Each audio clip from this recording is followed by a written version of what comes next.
Yeah, hi, thanks for having me. Yeah, it's a real pleasure to have you.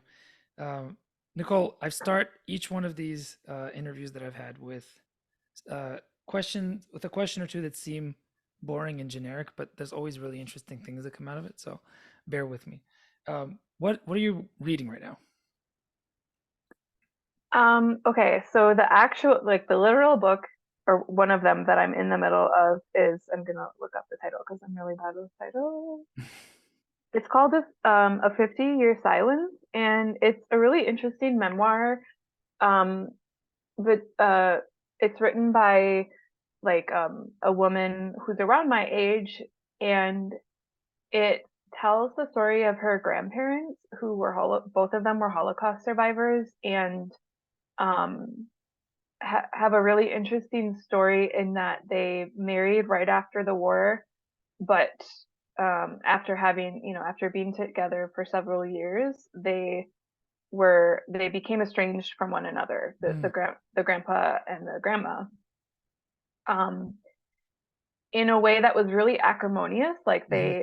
they then went like for 50 years without so much as talking to one another, Wow. and like the grandfather barely saw his kids again. The grandfather was also a translator for the Nuremberg trials, Oh my goodness. and no one in the family, including their kids, really knew why they had gotten divorced. Um, it seemed to be something that happened all of a sudden, and um, it's just always been a family mystery. And Mhm. this granddaughter ends up having a relationship with both her grandma and grandfather, and like slowly begins to put puzzle pieces together, and um, kind of finds ways to like reclaim like her shared heritage from both sides of the family. And she's the one So writing the book? she's the one writing the book, and it's really well written.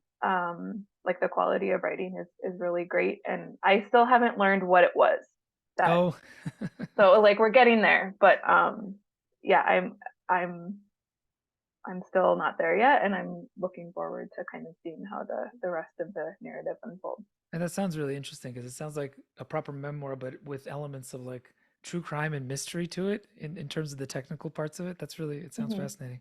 What Hmm. what made you want to pick it up? I think it was just like in my library's Libby app, like Mhm. a previous title. It was in the, similar. You may. Oh no, it's in a recommendation list because the local library has their 2023 Hamilton Reads. I live in Hamilton, Ontario. They have like a book that everyone reads every year, and then around that book, they like curate all of these lists. And the book itself, I forget what it Interesting. was. It was I want to say a novel that was like based in World War II or the Hmm. Holocaust, and Hmm. so they've just dramatically increased their holdings around like Jewish history and Holocaust stuff. And this Hmm. was one of the books that they recommended, and I saw it, and it looked good. That's. I want to take an aside. How does something like Hamilton Reads work?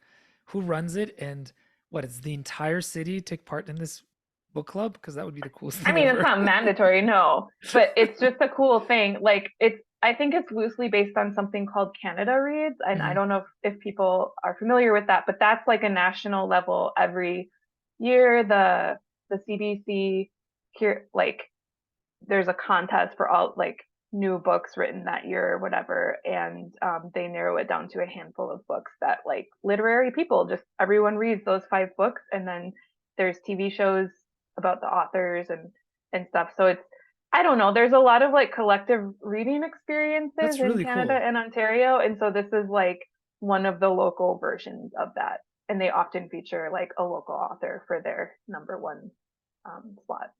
That's, I mean, that's so interesting to me, because I often, when I talk in front of crowds, I often talk about the fact that there's a lack of a common shared culture, especially a reading culture. So to see that still happening, uh, amidst all of the disunion and everything, is really inspiring. So, Yeah, I think part of it is that in like living in Canada, there's there's this need to like distinguish what is Canadian culture and like Canadian literature from Yeah, US yeah, literature or yeah. British literature. Like Mhm. a lot of my friends here, I grew up in the States, but a lot of my friends here, like in their English classes growing up, they only read like British or American literature because Mhm. that's the most famous. Mhm. And now there's this movement to like reclaim like both indigenous, Yeah. Canadian writers as well as like um, you know, people from different ethnic communities in Canada who have written and like just reclaim kind of Canadian authors for Canada. And so, yeah, there's that emphasis and trying to do that also on the local level. So you mentioned it being kind of a thing that the reading public does. Do you have a sense at how widespread this is, or is it still a sort of elite type of thing to do? What do you think? Um, I mean, I guess the reason Maybe I'm not asking this elite, is, but yeah. like not hmm.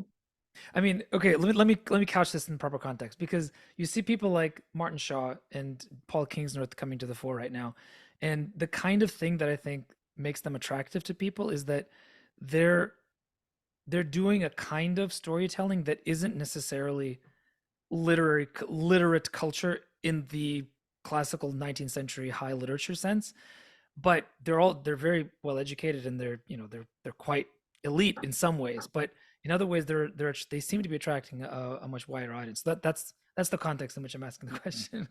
Yeah, I think I would say not elite, but also not like wide like uh uh the majority of the Yeah. population. So, Yeah. but people who are interested in reading, whether that's highbrow reading Hmm.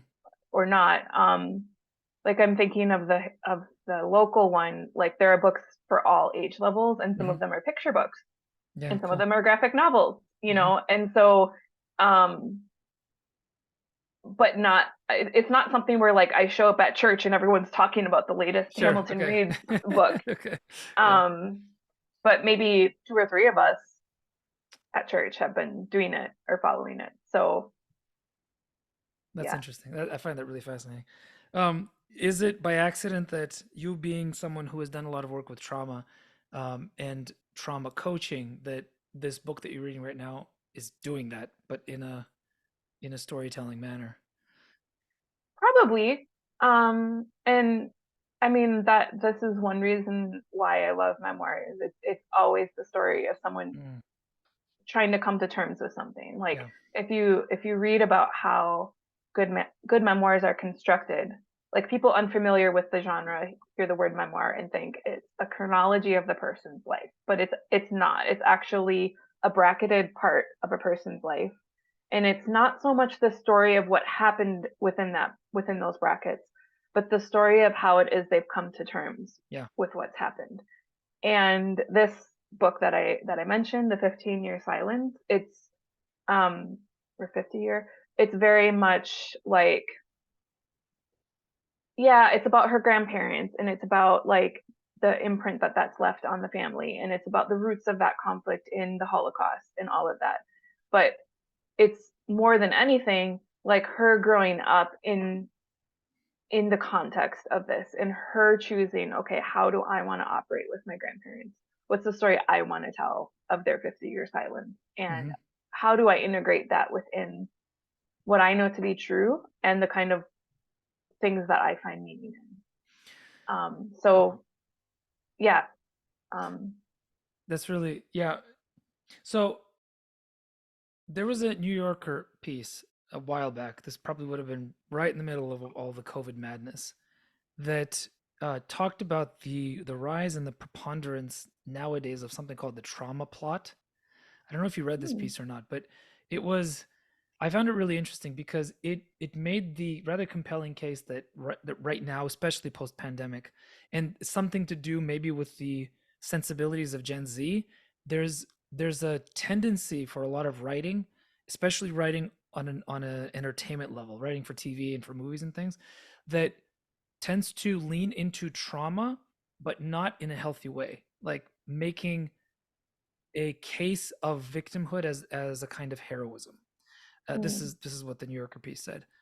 This, I think, is a real temptation, and I've seen it in some memoirs, and it always tends to push away more than it tends to include someone in the process of healing. So, as somebody who is a certified trauma coach and someone who teaches writing, what do you think is how do you avoid that kind of approach to writing about your own suffering? Yeah, I concur with that. You know, it's Mhm. definitely I've definitely had to put books down or like restrain myself from writing certain things on Goodreads about them when I think that that's happening because it's very frustrating because I think, you know, and it's more frustrating for me as a writer than as like a Mhm. professional in the Yeah. field of trauma because I'm just like I don't even think that's good writing. Like aside from the fact that it could be harming people, I Yeah. just it's not good writing. Yeah. um so yeah, so um one thing that I don't know, this is like a one of those cliche proverbs that writers throw out there, but I have always found it to be really helpful. And I don't know who first said it, might have been Anne Lamott or something like that. But the idea that it's better to write from your scars than from your wounds. Mm. And um so there's some writing, let's say in a journal, or if you're working with a therapist or something, and they're involving like therapeutic writing as part of the modality that they're working with, Mhm. like that you write from anything. You can write from wounds. That's not for others. That's Yeah. for you. That's for Yes. the work that you're doing inside. But when it comes to writing that we're putting out into the world, um, I think a good rule of thumb is like, have you done the work? Have you done the inner work first of all to live um to live to experience healing and to like experience the process of walking through that wound um and making sense of that wound. It doesn't mean the pain isn't there. Like the pain is still there maybe, but you've come to a place where like you can look back a little bit. um I think that that's a really important element. And then there's also the idea of like, you know, and that, sorry, with that, that's not a time thing. Like Mm. sometimes you can get to that place very quickly, like what would strike others as very quickly. Yeah. Other times it's been years and you're still not there. Mhm. Like it's not, there's not a length of time that once you pass this length of time, okay, you can write about, it's good to write about. Right. Um, and then like for me, um, one thing that I try to do is like, um, I can sort of tell when I've like achieved when I can get the distance that's necessary to do good writing when it comes to stuff I've experienced. Mhm. And I don't even know if I can define that, Yeah. except that like when there are memoirs that I read sometimes, or I mean, it might not be a full memoir, but an essay or social media post Mhm. or a blog post or something like that, where the person is writing and I feel afraid for them, or I'm distracted by like, and it's like Yeah. I'm like genuinely concerned for the writer, or I'm feeling really tense when I'm reading this, and then later it dawns on me there's like an anger there Mhm. that was affecting me as a reader. There's something there that they haven't come to terms with, and it's Mhm. coming out in the writer. All of that distracts and detracts from the reading experience, and so I'm always trying to get my writing to that place where like I am able to offer this freely. Um, and my reader does not need to be responsible for any of this. Right. I'm not putting anything on them. And I'm not always the best judge of that for my own writing, but like that's what critique partners are for and things like that. And Yeah. then the final thing I would say is, lost my train of thought.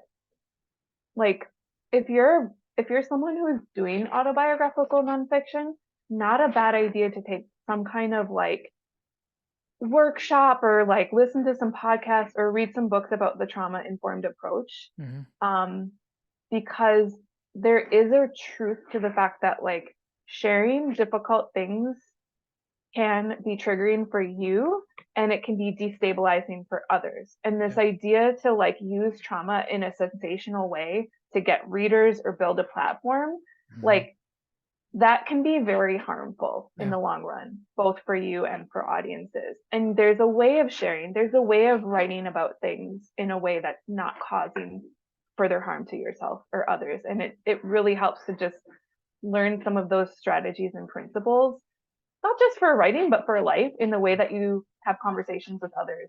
Um, so yeah. That's so good. Of course, the part of the problem of dealing with this is that traditionally, dealing with trauma has always been done in a small circle. It's been done in family, it's been done in community, it's been done in parish. It's and with the breakdown of those things in the larger culture, you have this proliferation of a lot of approaches, podcasts, books, etc., that offer a completely new approach to this that involves a lot of psychotherapy and involves a lot of secular kind of approaches to dealing with trauma. And you see this a lot, especially with the really kind of the huge audience types of YouTubers, like somebody like Andrew Huberman or even somebody like Joe Rogan. People that you know have a lot of attention, but all of them seem to come up to rub up against a limit to their thinking and to what they're able to give both to themselves and to others. And I'm seeing a lot of them come to a realization of this. So recently, Andrew Huberman publicly admitted to, in spite of being a very public um, proponent of science of a particular kind, evolutionary biology in particular, very publicly, talked about his belief in God and his prayer practice, while others are still seem to be stuck in the kind of, okay, therapy will fix everything. You've grappled with this, I think, especially mentioning uh, that time is not necessarily the thing that, or that the passage of time is not the thing that will determine whether or not you should be doing this. But you wrote about this, right? You in your wonderful book, Time and Despondency. On some level, you're grappling with this and providing that next step for people who are stuck in the kind of limited secular mindset about what you can do with despondency and trauma and where you can go with it. It's a wonderful book that distills some very powerful and eternal truths about staying in the presence in the present in order to encounter God. That said, it only represents a portion of your own scholarship. You work as a certified trauma coach, you write about your own healing journey on social media, your Substack blog, elsewhere. Other areas where you've been active as a writer in the past have included podcasting. That's one of the first places I interacted you was the Nation Faith presentation you did Yeah, on I podcasting, remember that. which I still remember. It was really good. You've done nonprofit work, blogging, academic work. Do you personally see this book as a cornerstone of your work? Why or why not? Hmm. Um, okay, I'll answer that question, and then I want to return to something that you said in Okay. that in the lead up thing to that Yeah. question. Okay. Um, do I see time in I guess in yeah, I mean I guess yes, I see it as a cornerstone in the sense that it was my first published book. Hmm. It's probably like when I hear from readers, it's the book that I hear from them about the most. Um, I think it represents something that's really important to me, which is like, I saw despondency as kind of a lifelong passion, and I guess I still see it that way. And it represented like my effort to kind of come to terms with that, as someone who struggles with it and like find hope, and find ways to connect with Christ in and through despondency and move beyond despondency. Um, so in those ways, yes, I see it as a cornerstone. The thing I wrestle with is like, I guess this happens for anybody, any writer.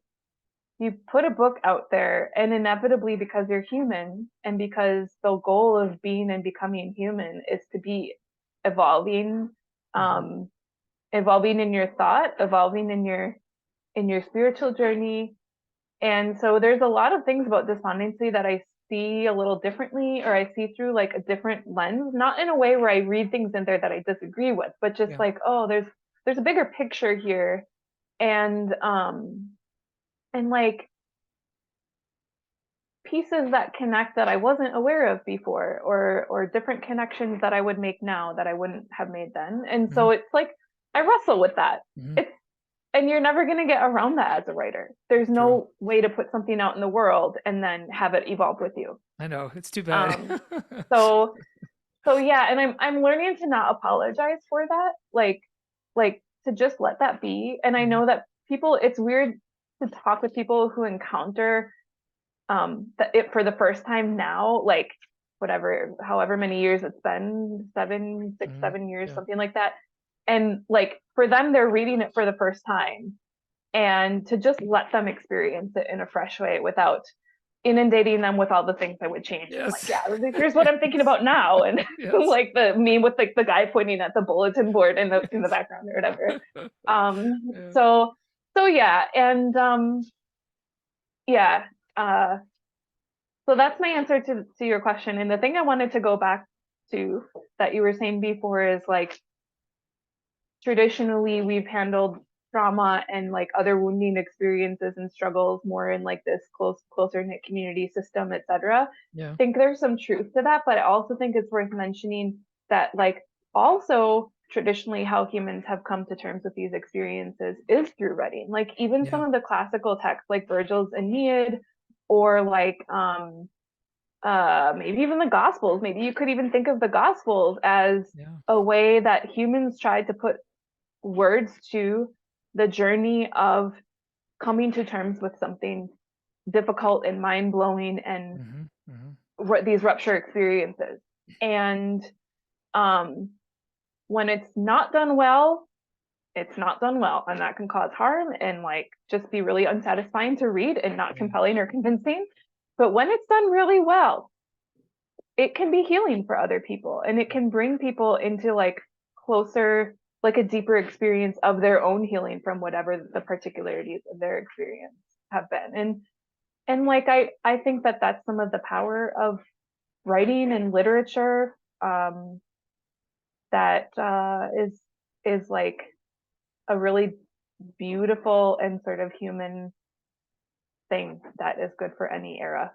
So tell us then how your specific certification in becoming a trauma-informed coach is connected with this understanding that the creative expression of those things can be healing, not just for the creator, but also for those who are come into contact with that created work.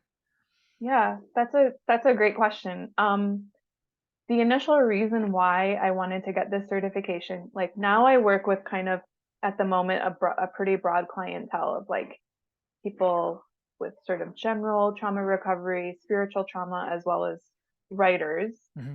Um, but the initial reason I did this trauma was for the writers that I was working with. Hmm. I've been coaching writers since about 2013 when I was doing my doctorate. A lot of things I did not like about academia, and that's why I'm not, tenured track professor right now. Yeah. But one of the things I loved about academia was writing and talking about writing and getting better at my writing and helping others get better at their writing. So I had students, I had colleagues, and one of the things that I often heard was like, "Oh, you're really good at finishing big projects. You're good Hmm. at like taking a big thing, chunking it down, helping people work through it." And so um, I actually was approached by a few people to like work with them as a coach. And that's kind of how I got my start Oh, with cool. writing Yeah. coaching. And I loved it. But what I would often notice, I'd have people, at first I thought, you know, what I'm going to do is help people by keeping them accountable. And people would hire Hmm. me and be Hmm. like, I really struggle Productivity with stuff. time. Yeah. Yeah, I struggle with time management. I struggle being productive. I'm lazy and I don't stick to my goals. Can you help me? Hmm. Da da da da da. And at first that seemed simple enough. But what I noticed time and time again is like the clients that I was working with were often writing about really difficult stuff. Whether, I did work with some memoir writers early on. I also worked with like some academics who were doing things on like the history of racism, Hmm. or worked with a psychotherapist who was trying to put some of his modalities and methodology into writing Hmm. after like a career of working with people around really hard stuff. Yeah. And they're coming to me like, I'm lazy, I just can't get the writing done, I can't Yeah. stick to my goals. And I'm kind of thinking, um, Yeah. It's something else. maybe it's a lot deeper than Yeah. that. Like maybe you're a human being and there's like really tough issues that you're having to slog through. Yeah. And your brain is just consumed by them, and hard it's hard to stick to a goal when you feel ill-equipped to like be on that deeper level with yourself. But I also knew with my own trauma experiences and my own, you know, healing journey, I've been in and out of therapy since I was 18. Hmm. And the, con- the conversion experience and different spiritual things I went through in evangelicalism and Yeah. even orthodoxy, like my own journey, I knew I don't want to just have those conversations without training and support and like having a better sense myself, like what a safe way is to broach these questions. I don't want to like cause further harm to Hmm. people. And so finally COVID happened and I had some time to like get serious about getting some Someone's grateful training. for COVID. People, write it down. I miss COVID. I miss those days just getting to stay home by myself and like not and like always having an excuse that everyone always understood when I was late on things because my Hmm. ADHD brain can't get its act together most days. Um, so so yeah, so I did. It was a 1 year program, and yeah, I did that. There's some more training that I'd like to get in some of these areas, but that's on the waiting list right now. And Hmm. yeah, so that's how I got to this place. So, how does that intertwine with your course at St. Basil's, or does it at all? It does in the sense that so the course that I do at St. Basil's is uh, soul-centered writing. I forget the actual Yeah. title, but like it's about kind of a holistic approach to writing. And so where other some of the other courses are more on like the technical aspects of writing or like different aspects of the writing itself. My course is more on the life of the writer and the needs of the writer, because we all know really hard. There's a creativity is hard. It's hard to balance. It's hard to manage, and we have all these things out there that we hear in the world. You've got to treat writing like a job. You've got to write Hmm. every single day Hmm. to call yourself a writer. You have to write first thing in the morning. You have to wake up at 4 a.m. You have to wake up at 5 a.m. You have to write and then work out and then pray. And that's the only way you can have any dignity as a human being. Yes. And Yes. um, and then so we've got all that going on, and then we just have our own stuff in life, like people of faith. We've got to figure out how writing fits with our faith. We've got Hmm. to figure out how it fits with our relationships and how these values intertwine. And so what I do in my course is kind of present sort of a framework for like how we can approach creativity in a holistic way. What creativity looks like for each of us personally, like what our vocation is Hmm. as creatives. And it's not the same for every single person. Like we may all call ourselves writers, but what calls us to writing is maybe a little bit different. And the meaning we find in writing is different. Just like if you were called to be a monastic, like God calls you maybe using some different words than he might call a different monastic. So exploring that, and then also like what is a robust picture of wholeness um, in the creative life that is conversant with our faith, and like Yeah. draws in some of the principles and values of like an Orthodox faith, that we can draw on for the course and the St. Basil's program, but also beyond. Because that's something that people ask about a lot, isn't it? How can I feel this call, I feel this desire to be creative, to be a reader, to be a writer.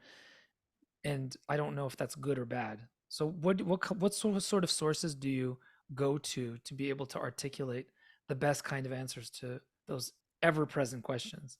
Yeah.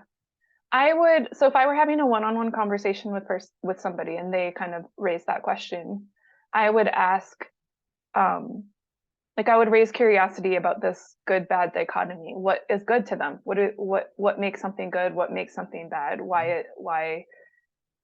Why do they see writing as like potentially bad or good?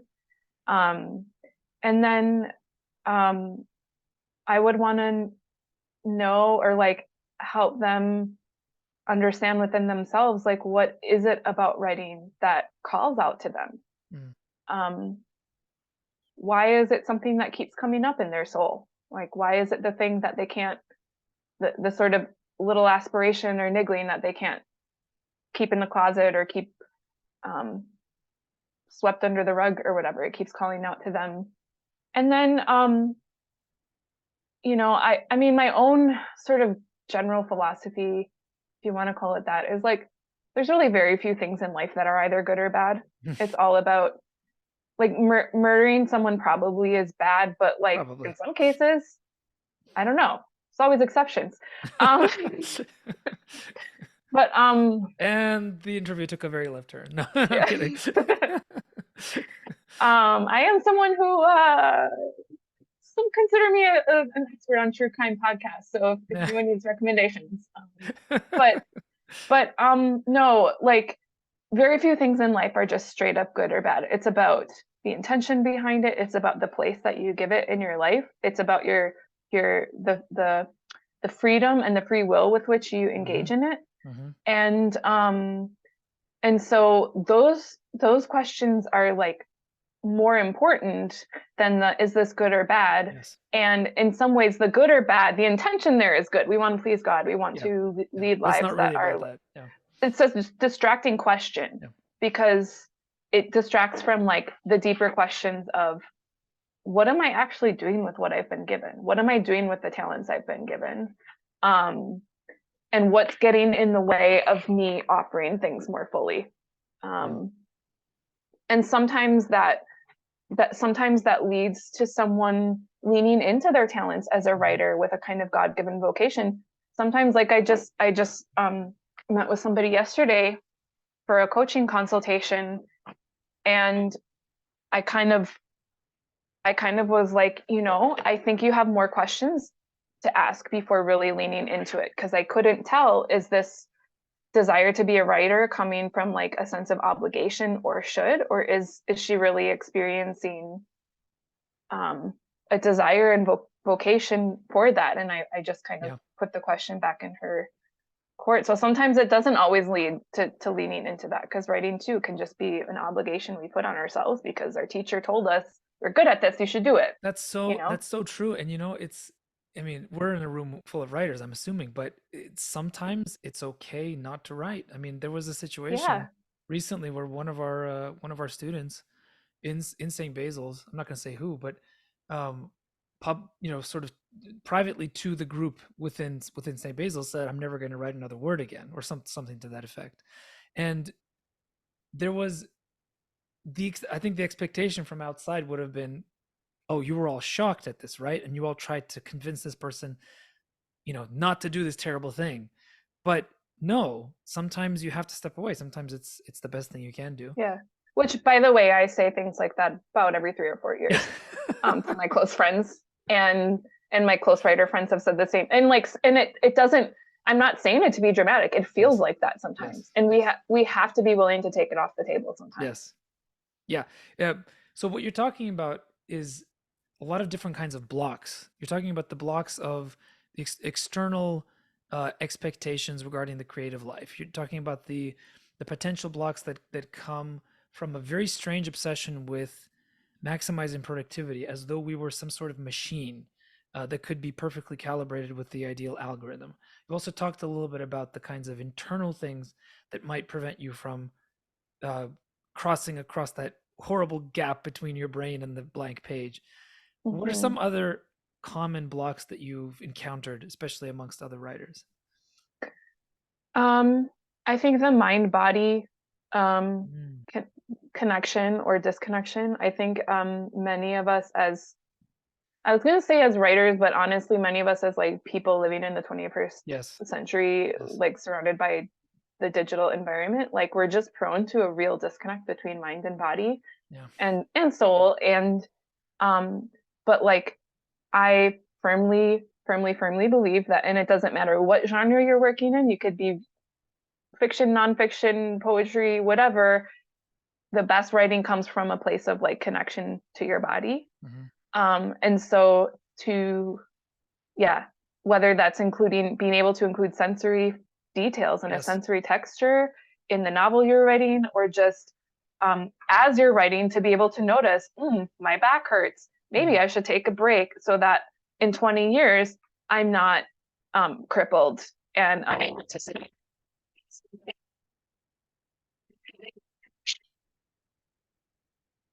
Nicole, unfortunately, your microphone seems to have died. Nope.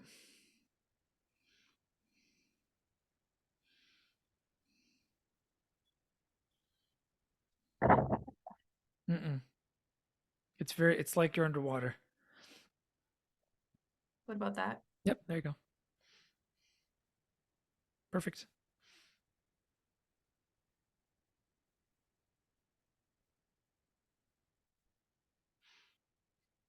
Bastian? Yeah, Okay, so give me 1 second here. Okay, I'm sorry about that. I charged my actually, it's a lot better. You're coming through a lot yeah. clearer now. Okay. So when did I cut out? Oh gosh, there was a lot going on there. Yeah. Well, anyway, the mind body connection is a block that I think is really common. I think also like the I guess this goes along with the productivity thing, but like the tension between forcing ourselves and listening to ourselves and the thing with like listening to ourselves, it's like the progress is going to be slower probably. Yeah, Like if we override the system and just churn out drafts and like do stuff to do stuff, we it can look like we're very productive, but it's not always like our best work. And to listen to ourselves and our own internal pace um is harder. The progress is slower, but it's more sustainable in the long run and better for us, like our souls. Like it's better to do it from a place of listening to ourselves rather than forcing ourselves. But it's really, I mean, that's like a tension I think we're always navigating. for sure. Can you tell us some things that you do personally to help you flourish as a writer? So to overcome some of those blocks? Get I get enough sleep. Mm, Honestly, some of just the quotidian rhythms for me are like the most important. Getting enough sleep, getting nutritious food and enough nutritious food, getting physical activity. My support dog, honestly, I think I'm Felix's support animal. He's definitely more needy of me than I am of him. Sorry, Felix, but that's the truth. Um, but he does bring a certain, he makes sure I get walks and laughs at things. So that's awesome. um and participating in the spiritual life, like I can't always describe why that's important, but it is, and it's important not in like a what is it called, therapeutic deism Hmm. way Moral where therapeutic deism, yeah. yeah, where like I pray and I feel better and I have all these ideas. Hmm. Yeah. um it's important on a deeper level. Although I got some really good advice from my confessor about a year ago.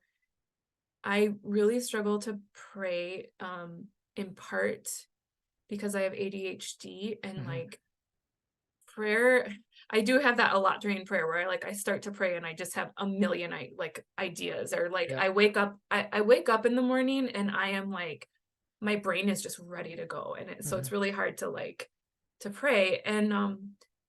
And so I had gotten this like really huge sense of obligation in prayer and stuff.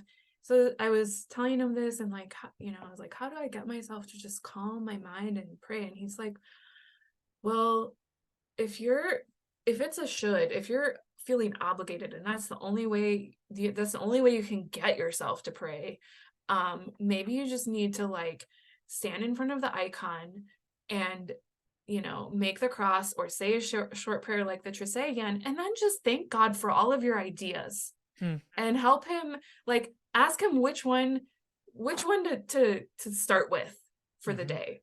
That's awesome. And I love that, because I've always had like this like creative overload, and it was like, oh, I can just like thank God It's a for gift. that. It's a So I gift. did that for a while, and then I found myself wanting to pray more, and I was like, oh, Father Bogdan, you got me. So now I'm wanting to pray more. um That's awesome. so yeah. That's wonderful. I'm going to ask a question and then I'm going to run away quickly because there's a child over there yelling, but Okay. I won't be gone for long, I promise.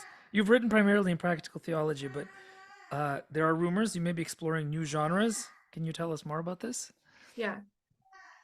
I'll be right back. I'm actually getting into like sci-fi goth fiction.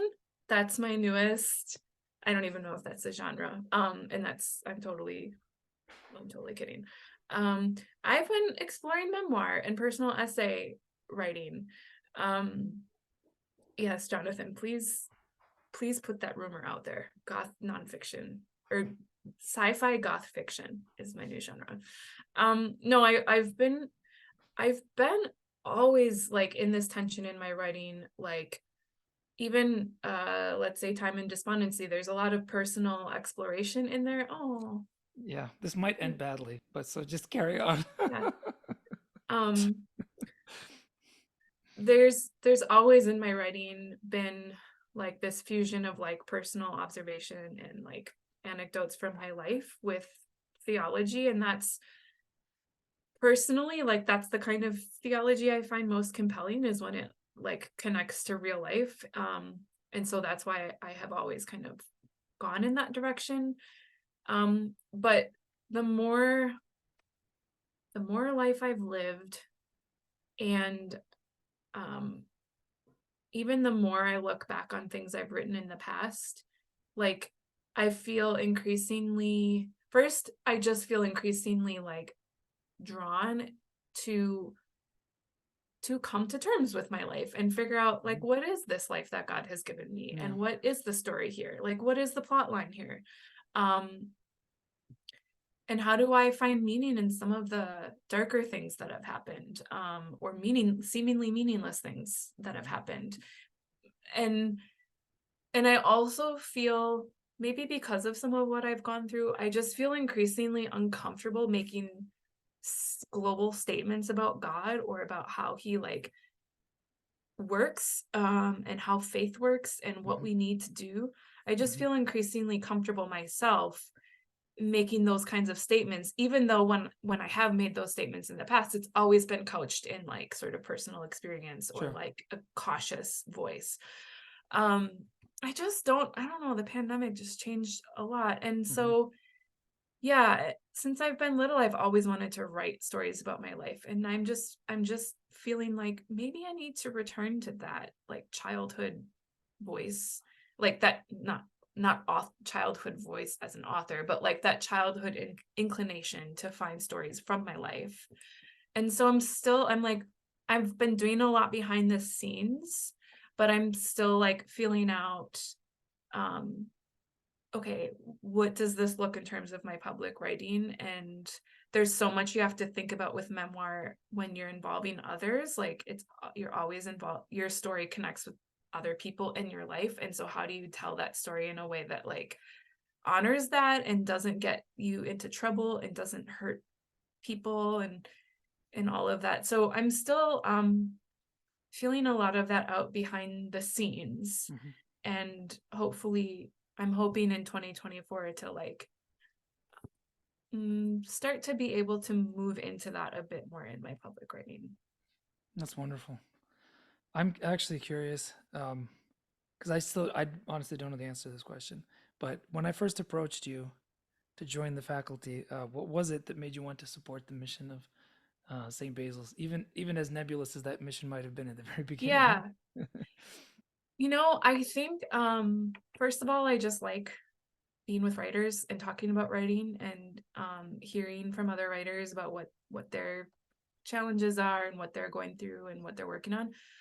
And like I think at that time, I mean that it's still true in a way, but like even more so at that time, I just like had so few I was just in a lull of like my writing community and like in between some different, writing community stuff where I was like, oh, it would be so nice to kind of be part of that community. And it is. But also like a lot of the things, Nicholas, that you've written about around your writing experiences and stuff, like resonate with me, even though I'm more in the nonfiction realm, like the desire to bring narrative, like the understanding that like narrative is how we come to understand reality. Yeah. Like I feel that very strongly with regards to like my nonfiction writing. And there's a lot of crossover there. And I guess I saw it as like maybe this is like a way to kind of lean into that a bit and be among a community, even though there's a lot more fiction writers than nonfiction, like for me to be among a community that like values narrative, and maybe I can bring some skills that I'm good at, like life balance and wholeness and healing and things like that, to help writers on a deeper level do their kind of writing that I have less experience with. Well, I mean, judging by the reactions of the students, that you were one of the most helpful teachers that we've had, and several were specific enough to say that you helped unblock something and get them writing for the first time in a long time in a free way that they hadn't experienced. So I was very glad to hear that, because I thought that it was going to be a very good addition to the whole year's teaching, because it's difficult for these kinds of writers programs to avoid becoming a little bit too technical and a little bit too focused on the minute, the granular. But here you have an opportunity to look way out, which is why we're going to be starting with your class in this coming school year, not ending with it as we did with the first cohort, which I think is going to be great. Why do you think a program like St. Basil's needs to exist? Sorry, give me 1 second, because my sounds a little low here. It could why be, does a program need I'm just being like quiet this because of need this to guy. exist? Well, I think that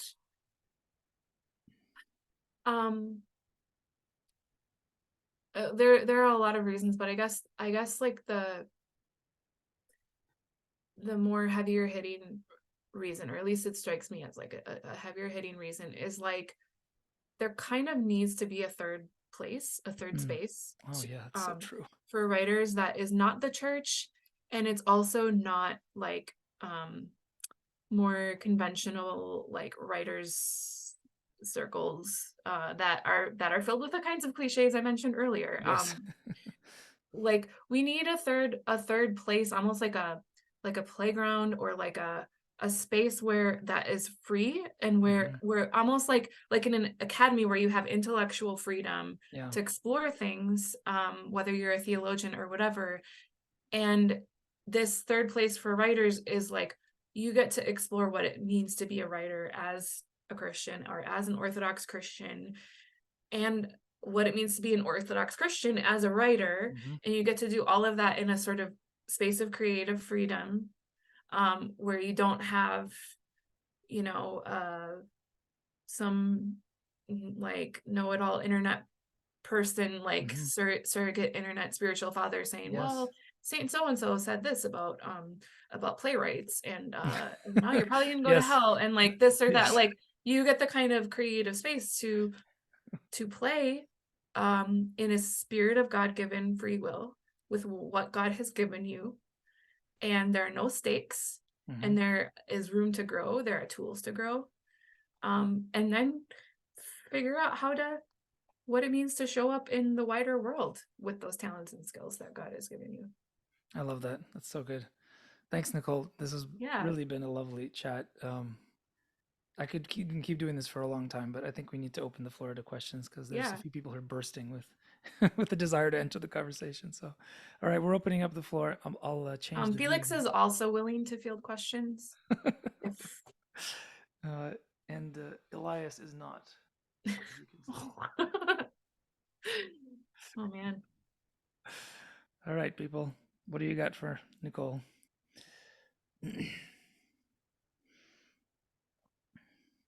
Go ahead, Jonathan. Greetings from Olympia, Washington. Hi. Wonderful to be here. So I've been following St. Basil's for a little while, and anyway, this is the first time that it was worked out for me to be here. So thank you so much for letting a non-writer. I'm not officially a part of the writing workshop yet, but I'd like to maybe someday.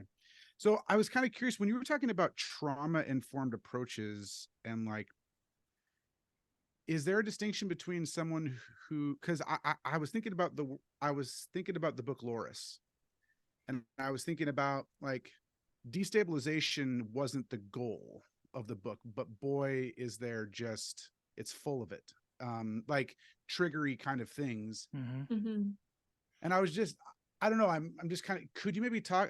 I don't know if you're familiar with the book Loris or not, but I just kind of wonder what you might think about that, like the role of the destabilization. Like I'm thinking like Flannery O'Connor, like Walker Percy, like things just aren't right. And there's something about that modern world that's just not right, that it's like, how much of it do we need to be woken up from? And like, how much can a writer actually be responsible for saying, I desire to destabilize society? It's like, that feels really wrong too. Yeah.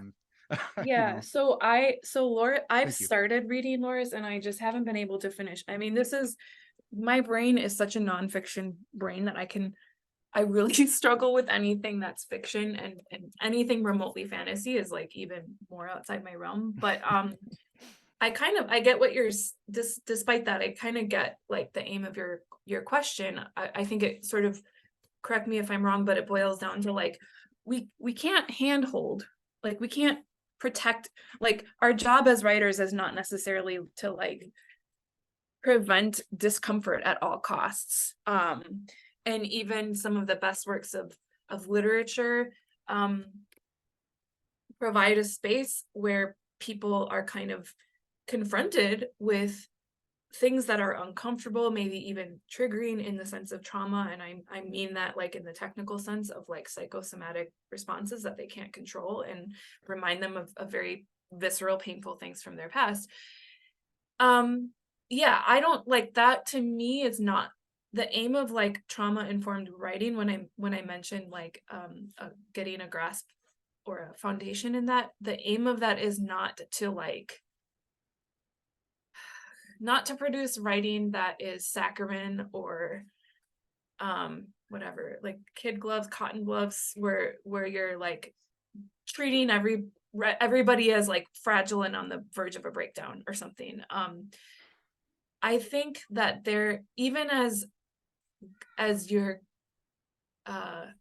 good writing sometimes confronts people with disruption and really like darkness, there's a responsible way of doing that, and a skilled way of doing that, and there's an irresponsible way of doing that. And it may be that line is easier to see in nonfiction writing, where the author is writing about real events and there's a pressure to like portray them in a way as like very sensational or in your face.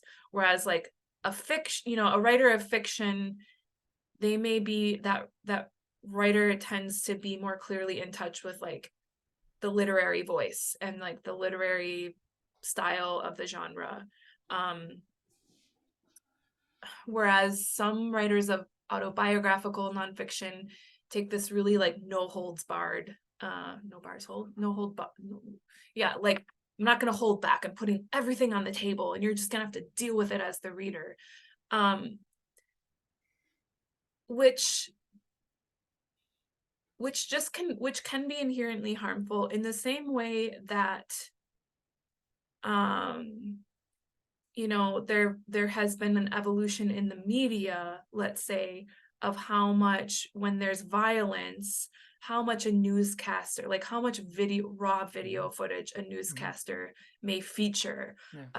We don't typically share photos of a dead body after someone has died by self-harm or something, like, because we know that those images can cause people harm in a direct way. And out of the dignity of the person who has died, we don't just like post pictures of them, or we shouldn't.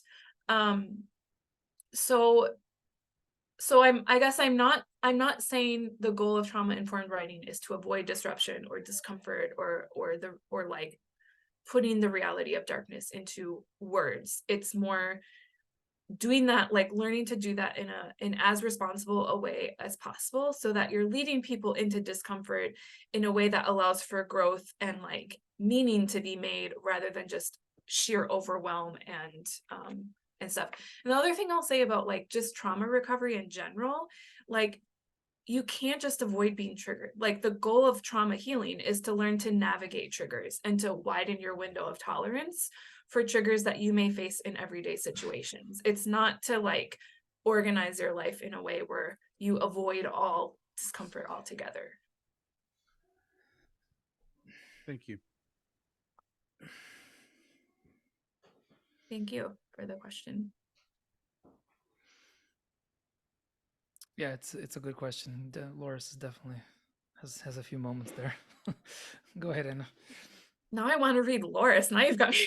It's really good. Good. Nicole, I feel selfish asking a question since I've already had you in class, but clearly I miss you as a teacher. So I guess my question for you is, I know that you spoke a lot about how you can write trauma well or poorly in a way that's beneficial to yourself or destructive, and to your readers as well. I guess I know that there are probably a lot of nuanced angles from which to examine this question, but what are some general questions that you can ask yourself after you've written something to see which category it fits in? And I'm asking because even though I don't write within memoir, this is something that I faced in fiction writing as well, right? Is how granular do you get with something that can be potentially destructive, but also potentially healing? So once you've written something, what are some of the reflective questions you can ask yourself about So like, are these kind of like self-editing questions or self-assessment questions? Right. And I know that you probably need to involve various circles of readers to check you on some things. Yeah. There is always an element of self-editing. So one thing I would suggest is, you know, I have this for nonfiction, but I'm sure you can like curate a list for yourself in fiction of people, you know, in genres closely related to yours who do this well. So we all have lists of like books we like or writers we want to emulate. And this is like a sub list within that of like writers who describe whatever it is, emotional turmoil or dark wounding experiences well in fiction, and kind of looking at their depictions of those types of things and like asking yourself, why does it feel like they do this well? Like, how do they set this up in like a way that I as a reader can access and like make sense of and walk away with meaning, rather than overwhelm and just, what the heck was that? So that's one thing, and you'll draw insights from that you can then phrase as questions to ask of your own writing.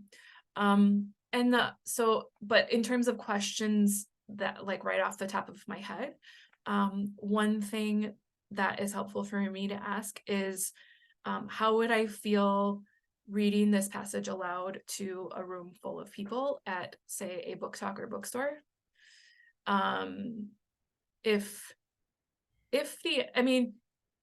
it doesn't need to be that I would feel 100% comfortable, and I would have no difficulties. So sometimes it's okay to have passages that we're like less okay with reading aloud, but it's important to know why. Why is that causing you like I don't want to say that word out loud.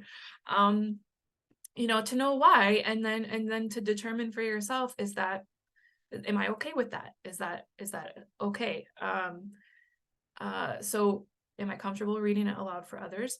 How do I feel? How would I feel with this passage? How would I feel sharing this passage with someone who's been through a similar experience? Or like offering this passage, not forcing it on people. Like, how would it help? Would it, like, how would they experience it? And again, I'm not saying everyone's going to experience it as this was amazing and changed my life for the better. Some people may not even want to read it who've been through it, but like just asking yourself, like reading it through that lens and seeing what sticks out from the writing. Asking yourself, like, how would I feel about this passage being out in the world 5 years from now, after I've gone through maybe some other life experiences? Am I, would I still feel okay with this particular portrayal of, again, whatever it is, violence, emotional turmoil, or whatever? How would I feel about this passage being out in the world after a particularly, a period of like political disruption or chaos or crisis in society? Would I still want this passage out in the world? So those are some questions I would ask, and I recognize those aren't about the quality of the writing itself, because I think that there's definitely more technical questions you could ask, but like those, how, changing up the audience in your mind or reading it from various viewpoints helps you kind of get a gut check of like what might be off or not off, or what's working well, or what you might want to adjust for different audiences. Yeah. Kevin, please go ahead. Hi, thank you for everything you've been talking about so far. When you do talk about that desire and that call to be a writer, I have it there. It's just I have no proof that it's even going to lead to anything or have any fruition at all. And I was wondering, like, even for a case like mine, where there is that call and desire, but there isn't any evidence of it having led to anything. To even overcome that gap, like that's a very big gap. Yeah, it is. Like Yeah. it's a very big wall. So, yeah, what would you say? I would say, I would still ask the same kind of questions that I mentioned earlier of like, why do you think it's calling out to you, and what? Because it doesn't. This too is the sort of really difficult double edge of so much of the writing advice that's out there, that we think in order for writing to be worth it, it's got to be of benefit to others, or it's got to have some kind of monetary value or something. And I don't think that that's where good writing starts from. I think good writing starts from like, you don't have to have proof that it's good, or it's going to sell, or it's going to be published right away. Like, and most writers, when they start out, it sucks, honestly. My writing, like the first draft of anything sucks, but also like earlier in my writing journey, we all have that. So using that as like the deciding point is not useful. And so finding ways that the craft of writing and the journey of writing lines up with other values in your life. Like maybe you value self-awareness, maybe you value learning, maybe you value like just the inherent goodness of naming things, putting words to things, which is like one of the central tasks God gave Adam in the beginning, was to name the animals and give words to the world around him. And those are inherent goods, like, or intrinsic goods. That's what I'm aiming for. that have nothing to do with the outcome. And those things make writing valuable regardless of who else reads it. Maybe you never want to let anyone else read it, and that's okay. Like, it can be something that is good for your soul and good for your journey as a human being made in the image of God, and that makes it worth it. That can be enough to make it worth it. And then wherever you go with that, like, is just a cherry on the sundae or whatever. Cool. Thank you very much. Yeah. John asks a question in the chat. Yeah, I see that. Do you have any advice? Do you have any advice So for an John's author who has- question is, do you have any advice for an author who has control issues, both in writing and life, to be more responsive to the unknown and to God? And then he mentioned a part in my book, Time and Despondency, where I differentiated between desponding and responding, and I only vaguely remember that passage, so I'm gonna not comment on that part of the question, but like falsely plagiarize myself. But yeah, so this idea of struggling with control issues and wanting to be more responsive to the unknown and to God. I don't know if I have any advice, because that's a huge struggle in my own life. And a goodbye and thanks for being here to everyone the people who have been leaving in the comments. What I can say is, like, one thing I've noticed for myself is that I sometimes use writing as a way to control. And what I mean by that, like, come on, trying to kick me off the chair. What I mean by that is, like, there's a way of narrating your own life and reality, and forcing it into a pre-selective narrative or plot line, and just convincing yourself that that's what's really happening, right? So there have been things that I've written about, where, like, I think I was using the act of writing about it to avoid facing some difficult aspects of reality that I didn't want to face at that time. And one of the things I've had to realize about being a writer and a communicator is, like, I really have that skill. I have the skill of talking, like, finding words that are so beautiful that I talk myself out of reality. And then I had this whole journey of, like, undoing my words and figuring out what the truth actually was. I'm not talking about, like, lying, just flat out lying to people, but just depicting things in such a way that are more appealing than actual reality. Mhm. And so I've had to, like, because that can be a thing that happens in my writing, I have been learning to use writing to counteract that tendency in my writing. So, like, challenging myself in my writing to be real, to pay attention to, like, when I journal, I have this thing that I do almost every day where, like, I write down 7 things I saw, 7 things I heard, 7 things I thought during that day, and no interpretation, just like raw sensory details, to train my brain to pay attention to what's actually happening, even if it seems dull or meaningless or stupid, or this isn't going to tell a story. Because if I jump right away to interpretation and storytelling, like, that's just going to be, it could just be a fabrication that sounds good, perhaps, but, like, a fabrication. And so yeah, starting with raw sensory detail, starting with my body, what's going on in my body. Oh, I feel uncomfortable right now. This is hypothetical, not really. I feel uncomfortable right now around this person that I'm not supposed to feel uncomfortable around, but I'm just gonna pretend. No, I'm gonna pretend that's fine, and, like, I'm gonna like journal about how wonderful I feel right now, even though actually I feel, like, anxious and on edge because of this thing this person said. So just starting with raw data and letting myself pay attention to it. Now, we just had, like, I don't know, mystery and the unknown God, that is just a journey in life. That is not, there's nothing I can say to make that more or less approachable, because we're all on that journey, and we find the unknown God like in our lives.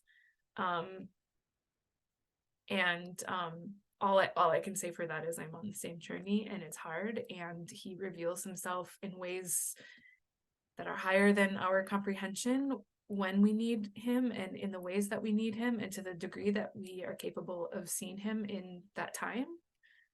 And we have to trust the process, to use a cliche writing advice. Thank you, Nicole. Erica, go ahead. Yeah, this has been so wonderful. I really appreciate this discussion. I think my question is sort of along the same veins. I would like to know how you reconcile between being informed or conveying a message compared to entertainment, and the creative element in that. You kind of touched on it a little bit, but I guess for myself, I've not written my book yet. I'm sort of at a standstill because it's a big difference for me. I come from the academic world. I come from a healthcare position. To jump over into what I want to create as more of a fictional aspect is a big jump for me. Writing, academia, technical skills, got them. The creative part is a little bit difficult for me because I do want to draw from my own childhood, and it is, there's some traumatic elements in there, and those are very therapeutic right now that I'm kind of, writing one-liners and some characterizations for my own story. And it's a little bit difficult to put into perspective because it's a big jump to go from the technical skills of my background to almost like scrupulosity. Because when you grow up in the church and you're sort of a pastor's daughter and that type of element, there's like, sort of a dynamic that's a little bit hard to connect to my own self.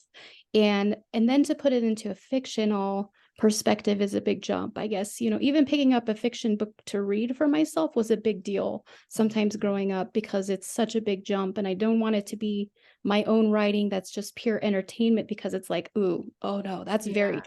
But then when I'm writing, I'm like, ooh, this would make a good villain, and so there's that element of that. So I wondered how you might balance that out. Yeah. Well, first of all, I so empathize with like the journey of creativity after learning academic writing, because I got, my start with writing was really in my graduate work in history, and that's humanities, so maybe the chasm was a little bit different, but it really took me like a long time to unlearn or like find a new way to use my writing skills outside of academia, and even just to give myself the freedom was like, oh my gosh, like I can write about other things. It feels so weird and wrong and all of that. So so I did want to give you encouragement about that sometimes it just takes time, and it will, you just, yeah, it'll be a fun process, a fun journey. So like the question of how to like bring in like, the original tension that you raised was like between, I think, craft and entertainment was kind of the juxtaposition. There's this element of like good reading needs to like entertain people or have market value, but like also like how do you honor the parts of yourself that are coming into play, and like what the craft of what you're doing, the more hidden craft. I actually think I used to see that sort of dichotomy as like a hindrance in a way of like, oh God, I'm gonna do what I want to do, but I have to make it, and then but I also have to make it entertaining, and I would kind of see them as opposed to each other in a way. But I'm increasingly coming to see that like market value side of things as beneficial for my writing, like a good test for my writing. I don't like the term entertainment because it makes me feel weird, because I just picture like being on stage and like tap dancing or something, which I don't. It's just not, that would be really nerve-wracking for me. So I think of it more as engagement, like what draws engagement. And I know for myself within the genres that I'm active in, it's easy to write in a way that is self-referential, and it's entertaining for me. Like, I've made a lot of jokes that I think are funny, and I have a lot of a lot of little anecdotes from my life that I just think are fascinating. I could write about them till the cows come home. They would probably be boring to 99% of the other people, and like the 1% would be the people who will listen because they love me, and they will pretend to laugh because they love me, and yeah, they would actually be rather doing something else.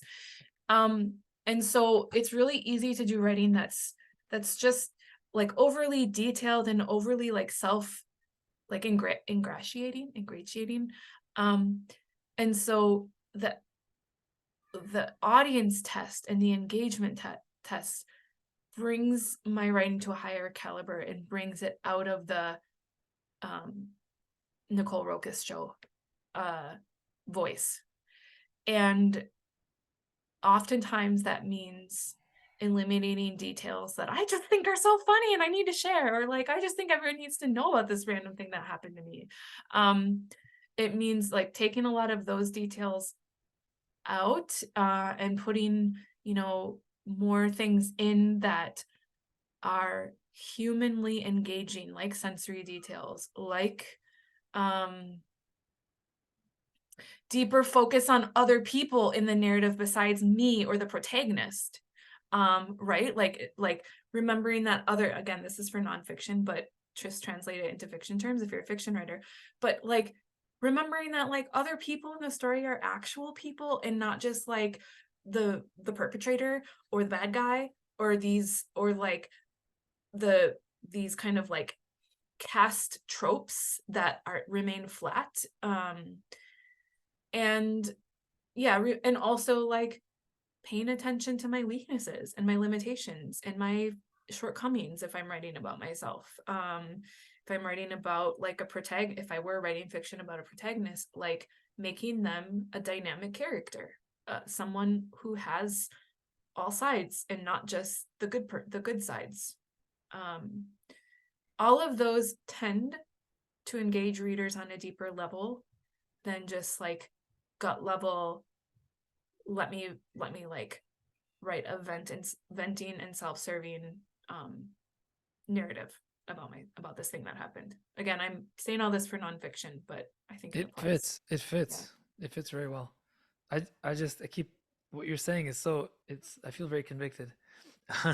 But it's really interesting. And in fact, you're saying that there's a humility to having a premise that's marketable.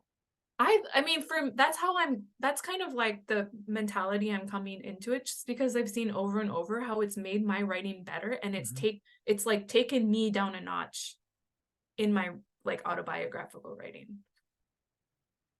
Yeah. I'm gonna go hide under a rock right now. I'm thinking of so many things. This is really good. Jonathan, you had a question. Jonathan asked, do you hear yourself in your writing, or does it seem like someone else? I tend to hear myself, and some of that is because I tend to write autobiographically, and some of that is also that because part of like a huge part of my process is reading aloud, and that always has been. So there are, like in Time and Despondency, when I'm reading, like there's a lot of portions, even if I'm reading it in my head, I can actually hear my voice from when I was drafting or recording the audiobook. And so I think my writing tends to align a lot with my speaking voice, but there are differences. There's always differences between, and there should be, between verbal and oral communication. No, verbal and written communication. But like, I guess I hear myself as a writer. I hear my writing voice when I read my writing. Cool. Well, if there are no other questions, I think we'll start wrapping it up. Nicole, thank you for taking the time. This has been really, really good. And making me very excited for next year. That being the case, those of you who are here and those of you who are watching this on its replay later, don't forget that St. Basil's will be opening its registration fairly soon, in about a month. So if you have, if I've heard a few of you probably are interested but don't have that finished or almost finished work yet, don't worry about it. Take the time to polish your 5,000 word sample at the very least, because although this is a program that is intended for people who are close to publication, I am not categorical about this, and I've seen a few people who've come into the program that perhaps were not as high as I would have expected, get a lot of benefit from it. So all that to say that I would like to have a lot more applications, not less. So get those ready, and I'll be letting you know about registration opening early next month, very soon. Nicole, thanks again, and I hope everybody has a good rest of the day. Can I just mention my connection points if people want to? Oh, please, of course. I should have done that. I'm sorry. Yes, Nicole, Yeah, that's where can we okay. find you? I always forget that too. Yeah. I'm most active on Instagram these days, and it's just at Nicole Roccas. I also have a website, www.nicoleroccas.com, and you can find information there about the work that I do coaching with around trauma and things like that. And I have a Substack blog. I'm not as active there as I'd like to be, but yeah, you can find me in those 3 places. Well, a few people have already signed up, so maybe that's incentive for you to come back and re-engage there. Yeah. Thanks, Nicole. Thanks everybody for coming. Thanks for your good questions and your attentiveness. See you all soon. Bye-bye. Bye.